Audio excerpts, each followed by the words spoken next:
Welcome back to another episode of the Simple Mind Space podcast. I'm your host, and I'm thrilled to have you join me today. Every week, we dive deep into topics designed to help you improve your life, expand your thinking, and achieve your goals. If you enjoy what you hear today, don't forget to hit that like button, share this podcast with your friends, and subscribe to the channel so you don't miss out on future episodes. Now, let's get started with this week's topic. Last week, we had a powerful conversation about the hidden dangers of expectations, those silent traps that can undermine our happiness and peace of mind.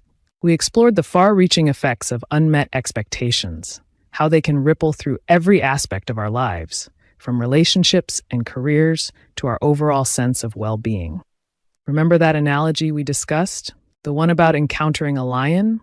It perfectly illustrates the insidious nature of expectations. Before we understand the risks involved, we might naively approach the lion, oblivious to the danger. We might even think we can tame it, only to learn a painful lesson. Now that we know the risks associated with expectations, we strive to avoid them, just like we'd steer clear of a dangerous lion. But expectations have a way of lurking in the shadows of our minds. They can catch us off guard even when we think we've prepared ourselves. So the best approach is to master those expectations, to understand them, acknowledge them, and learn to control their influence over our lives. Just like capturing a lion and placing it safely in an enclosure, we can contain the power of expectations and prevent them from causing us unnecessary pain. After our last discussion, I received a lot of insightful questions from many of you. You're curious about how to navigate this complex world of expectations. You asked me, even though I understand the risks associated with expecting certain outcomes, what if letting go of expectations altogether robs me of the motivation I need to excel and move forward? If I completely abandon expectations, won't I become complacent and limit my own growth? Isn't there a way to balance letting go of expectations while still maintaining the drive to achieve my goals? I want to assure you these are incredibly valid and important questions. In fact, I grappled with these very same questions for quite some time. I struggled to reconcile the dangers of expectations with the seemingly essential role they play in driving us toward progress. I used to think that setting high expectations was the key to personal growth. I believed that if I didn't expect the best from myself and others, I'd simply settle for mediocrity. I feared that without those high expectations, I'd become complacent and lose the fire that propelled me forward. However, I slowly realized through both successes and failures that while expectations can fuel our progress, they can also take a heavy toll on our happiness. Those unmet expectations, the ones that left me feeling disappointed, discouraged, and sometimes even heartbroken, began to overshadow the benefits I'd gained from achieving my goals. That's when I understood that this was a critical paradox I needed to resolve. I had to find a way to reconcile these seemingly opposing forces. How could I relinquish the grip of expectations, those that often led to disappointment, while still maintaining the motivation I needed to keep striving for a better future? The search for the answer to this profound question wasn't easy, and it certainly wasn't immediate. It was a journey of self-discovery, of learning through experience, and of piecing together wisdom from various sources. It took time, introspection, and a willingness to experiment with different approaches. It was during this journey of trial and error that I encountered a critical distinction, one that changed my entire perspective on expectations. This distinction wasn't found in a book or a lecture, but rather through my own personal struggles and the gradual accumulation of hard-earned wisdom. I realized that I needed to make a clear separation between two distinct concepts: expectations and standards. It sounds straightforward, but grasping the nuance of this separation is crucial. Think of expectations as imposing benchmarks on things we can't control, while standards represent the benchmarks we set for ourselves, for the aspects of our lives that are within our control. Now let's break that down a bit. Expectations often revolve around external factors, the actions of others, the unpredictable nature of events, or the outcomes of situations we can't fully control. Standards, on the other hand, are self-imposed guidelines. They define the quality of our own work, our commitment to personal growth, the principles we live by, and the way we choose to treat others. Now, Let me pause here for a moment and give you a chance to reflect on this distinction. Consider the things you typically hold expectations for. Are they truly within your sphere of control? Or do they depend on factors that are beyond your grasp? To make this distinction even clearer, let's look at a simple example. Let's say you flick on a light switch. You expect the light to come on, right? That seems pretty logical, pretty obvious, and you probably think you have complete control over the outcome. But what if you flick that switch and the light doesn't come on? You might be caught off guard. You might even feel a little frustrated, disappointed that your expectation wasn't met. Then it dawns on you, a power outage. The electricity is out. That realization, that aha moment, reveals the difference between expectations and standards. The power outage is beyond your control. You can't force the light to come on if there's no electricity flowing to it. That's where standards come into play. While you can't control the power supply, you can control your response to the situation. You can choose to maintain a standard of calmness and resourcefulness. You could light a candle, find a flashlight, or simply relax and enjoy the unexpected darkness. The only thing in this world we can truly control is ourselves. Nothing else. Outside of our own actions and choices, everything else operates according to its own set of rules, its own patterns and flows. We can't dictate the weather, the economy, the thoughts and actions of others, or the outcomes of every situation we encounter. We shouldn't expect a specific outcome when we help someone. We shouldn't expect gratitude or a reciprocal act of kindness. We shouldn't expect that being genuine and honest with another person will always be met with the same level of openness and authenticity. The only thing we can truly expect is that we will be able to choose how we act, how we respond to the world around us. We can hold ourselves to a standard of kindness, integrity, and perseverance, regardless of whether our expectations are met or not. Let me share a personal experience with you that solidified this crucial distinction for me. I used to place immense importance on punctuality. I prided myself on being on time always. It was a value deeply ingrained in me. I felt that being on time showed respect for other people's time and demonstrated a sense of responsibility and commitment. I expected the same from others. It seemed perfectly reasonable to me.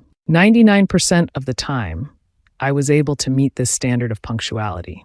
I'd meticulously plan my travel time, meticulously factor in potential delays, and always arrive at my destination 5 to 10 minutes early, never later. Being late, even by a minute, felt disrespectful to the other person. To consistently achieve this standard, I put a lot of effort into preparation and planning. Before each meeting or appointment, I'd carefully check the location, plan my route, and account for any potential traffic snarls or parking challenges. I'd even consider the possibility of a flat tire or a sudden downpour. If I knew the route I'd be taking was notorious for traffic jams, I'd plan for extra travel time, or I'd opt for public transportation to avoid those uncertainties. If I was unfamiliar with the location, I'd scout it out in advance to make sure I knew exactly where to park and how to navigate the building. If I was meeting someone for the first time, I'd meticulously research the parking situation. I'd call the restaurant or office building to find out about parking availability, fees, and the walking distance from the parking lot to the meeting point. I wanted to be as prepared as possible. And if, despite all my planning, I found myself running late, I'd immediately call or text the other person, letting them know about the delay and providing a realistic estimate of my arrival time.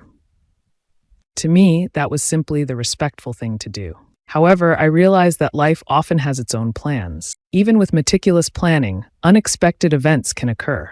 A sudden downpour, an accident that causes a traffic jam, an unexpected parking challenge, or a last-minute work emergency.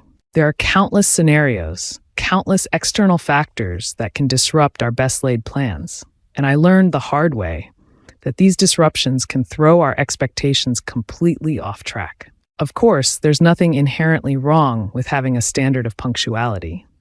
In fact, it's a valuable quality to cultivate. But when we elevate that standard to the level of an expectation, demanding that others adhere to our personal timeline, we set ourselves up for unnecessary frustration and disappointment. So, I developed another guiding principle for myself. If I couldn't arrive on time, I'd notify the other person at least 30 minutes in advance, or, if possible, even an hour or more. I'd provide them with a clear update on the situation, letting them know that I was running late and giving them an honest estimate of my expected arrival time. By doing this, I realized I was not only showing respect for their time, but also giving them the opportunity to adjust their own schedule if necessary. They could use that waiting time productively, perhaps catching up on emails, reading an article, or simply enjoying a few extra moments of quiet time. As you can see, I established a very high standard for myself regarding punctuality. I invested significant time and effort to meet that standard, but I also learned to accept that I couldn't control the actions of others, no matter how much I valued being on time. Their punctuality was outside my control, so I chose to relinquish the expectation that everyone would share my commitment to timeliness. I swapped out my expectation with a different standard, one that I could control. If someone was more than 30 minutes late without prior notice, I'd excuse myself from the meeting. It didn't matter who they were, a colleague, a manager, a friend, or even a potential employer. This was my way of establishing clear boundaries and respecting my own time as well. I realized that my time was just as valuable, just as important. By letting go of the expectation that others would always be on time, I was able to regain a sense of control and prevent unnecessary stress and frustration. After several instances of applying this standard, I found that most people I interacted with became more mindful of my time. They started arriving on time, or if they couldn't, they'd provide me with a courteous heads up. Perhaps they observed my commitment to punctuality and in turn chose to reciprocate that respect. These are just a few examples of how I've applied this principle of separating expectations from standards. I strive to maintain high standards for myself in all areas of my life, from the quality of my work to the way I interact with others. But I've also learned to release the grip of expectations, especially those that revolve around things I cannot control. I've found that this approach not only reduces disappointment and stress, but also creates space for a deeper sense of inner peace and satisfaction. Instead of focusing on external validation, I've learned to derive fulfillment from the process itself, from the knowledge that I'm putting forth my best effort and aligning my actions with my personal values. There's one other aspect of this principle I want to touch on, one that's a bit more subtle, but equally important. It involves the expectations we place on ourselves, those internal benchmarks that can either empower or limit us. This is perhaps the most challenging type of expectation to relinquish because it's deeply intertwined with our self-worth, our ambitions, and our desire to achieve. Here's how I navigate this challenging terrain. Whenever I set a goal for myself, whether it's a personal or professional aspiration, I make sure I'm fully committed to the process. I devote the necessary time, energy, and resources to pursue that goal, always striving to meet the highest standards I can define for myself. But I also make a conscious effort to detach from the outcome. I don't allow myself to get fixated on a specific result, on a particular timeline, or on external validation. Instead, I focus on the journey, on the growth and learning that occur along the way. I train my mind to view the outcome as a bonus, a welcome reward if it aligns with my efforts. But even if it doesn't, I know I've gained valuable experience, insights, and a deeper understanding of myself in the process. I'll give you an example from my own life. Remember how I mentioned I've been working on this podcast? Well, that project was driven by a strong internal desire to share what I've learned with others. I wanted to create something that could be a source of support, encouragement, and inspiration, a beacon of light for those on their own journeys of growth and self-discovery. Now, in creating this podcast, I'm certainly putting in the effort. I'm dedicating my time, energy, and resources to ensure it's a quality product. I'm carefully researching topics, writing scripts, and editing the audio to make sure it's both informative and engaging. I'm not only creating the content, but also handling the technical aspects, the recording, editing, and uploading. But I don't fixate on the number of downloads, the number of subscribers, or on any external measure of success. I'm not trying to control those outcomes because they're largely beyond my control. Instead, I focus on the creative process, on the joy of sharing my knowledge, and on the fulfillment that comes from putting something meaningful out into the world. Even if this podcast doesn't reach millions of people, even if it doesn't become a viral sensation, I'll still feel a sense of accomplishment, knowing that I've stayed true to my standards, that I've put in my best effort, and that I've created something that might make a difference in the lives of others. This approach has proven incredibly liberating. By separating expectations from standards, I've been able to pursue ambitious goals without feeling tethered to the uncertainty of outcomes. I've learned to find joy and fulfillment in the journey itself, rather than pinning my happiness on a distant destination. This shift in mindset has also helped me tremendously in other areas of my life. I'm no longer as easily disappointed by the actions of others. I understand that I can't control their behavior, so I focus on maintaining my own standards of kindness, compassion, and respect. I'm more resilient in the face of setbacks. I know that even if things don't go according to plan, even if I face a major disappointment, I still have the power to choose my response. I can view those setbacks as learning opportunities, adjust my course, and continue moving forward with renewed determination. In essence, I've learned to focus my energy and attention on the things I can control: my actions, my choices, my commitment to personal growth, and the standards I set for myself. By letting go of expectations, I've gained a greater sense of inner peace, freedom, and resilience, allowing me to navigate the complexities of life with more grace and less stress. I hope these insights are helpful for you as well. I encourage you to explore this distinction between expectations and standards in your own life. Identify the areas where you tend to hold expectations that are beyond your control. See if you can replace those expectations with standards for your own behavior, for the things you can influence directly. Remember, releasing the grip of expectations doesn't mean lowering your standards or settling for mediocrity. It simply means choosing to focus your energy on the things you can control, on your own actions, choices, and personal growth. By doing so, you can create a more fulfilling and joy-filled life, one that's guided by your values and driven by a deep sense of purpose and intention. Before we wrap up, I want to emphasize that this journey of mastering expectations is ongoing. It's a continuous process of self-awareness, of refining our standards, and of learning to navigate the ever-changing landscape of life. There will be times when we stumble, when our expectations creep back in, and when we find ourselves grappling with disappointment and frustration. But with practice and perseverance, we can develop a greater sense of mastery over our expectations, creating a more fulfilling and joyful life in the process.